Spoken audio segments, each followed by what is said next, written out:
सिर्फ sanction load नहीं बल्कि डीजी कैपेसिटी को भी देखना जरूरी है। अस्सलाम वालेकुम, मैं हूं इंजीनियर यासिर सिद्दीकी। गुज़िश्ता कुछ अरसे से जो सारिफीन को नोटिस मौसूल हो रहे हैं उसके हवाले से मैं आप लोगों को आगाह करता चला आ रहा हूं। आज आइस्को रीजन से एक सारिफ ने अपना बिल शेयर किया जिसपे उसको नोटिस मौसूल हुआ और उसने मुझसे पूछा कि क्या यह नोटिस दुरुस्त है। देखिए, मैं उसकी तफसीलात आपके साथ भी शेयर करता हूं। इस सारिफ का सैंक्शन लोड 10 किलोवाट है और बिल के ऊपर जो इसका लोड लिखा गया है वो 12 किलोवाट है।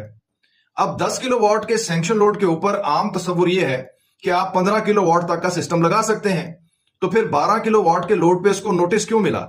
इस बात को समझने के लिए आप जरा इस बिल के ऊपर दर्ज शुदा डीजी कैपेसिटी को देखिए। डीजी कैपेसिटी है 10.44 किलोवाट्स, यानी कि जो डीजी कैपेसिटी है और सैंक्शन लोड है वो तकरीबन बराबर है।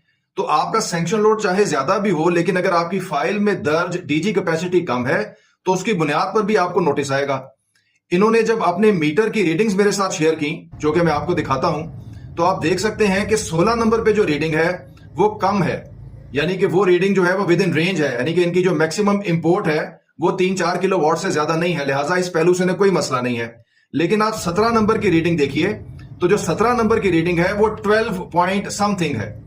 इसका मतलब यह है कि इन्होंने 10.44 किलोवाट की जो डीजी कैपेसिटी शो की हुई है उसके अगेंस्ट इन्होंने कम से कम 15 किलोवाट का सिस्टम लगाया है, जिसकी वजह से 17 नंबर पे जो इनकी मैक्सिमम एक्सपोर्ट है वो 12 किलोवाट आई। और इनको नोटिस मिलने की वजह यही है कि इनकी डीजी कैपेसिटी कम है और इनकी जो एक्सपोर्ट है वो इनकी डीजी कैपेसिटी से ज्यादा है। अब ये जो इनका मौजूदा बिल है ये भी नेगेटिव है, क्रेडिट का बिल है, नॉट टू बी पेड है। लेकिन अब इनकी डीजी कैपेसिटी की बुनियाद पे जब इनका हिसाब किया जाएगा तो फिर इनको जो पहले इन्होंने यूनिट्स एक्सपोर्ट किए हुए हैं उन सबको रिवर्स करना पड़ेगा, यानी कि वो इनको वापस करने पड़ेंगे और फिर ये जो इनका मौजूदा बिल है ये पॉजिटिव बन जाएगा। इसी वजह से मैं बार बार आप लोगों की तवज्जो दिलाता हूं कि आपने सिर्फ सैंक्शन लोड को नहीं देखना बल्कि आपने अपनी डीजी कैपेसिटी को भी देखना है, क्योंकि आपको नोटिस डीजी कैपेसिटी की बुनियाद पर भी आ सकता है। इसके साथ ही मुझे इजाजत दीजिए। अल्लाह हाफिज।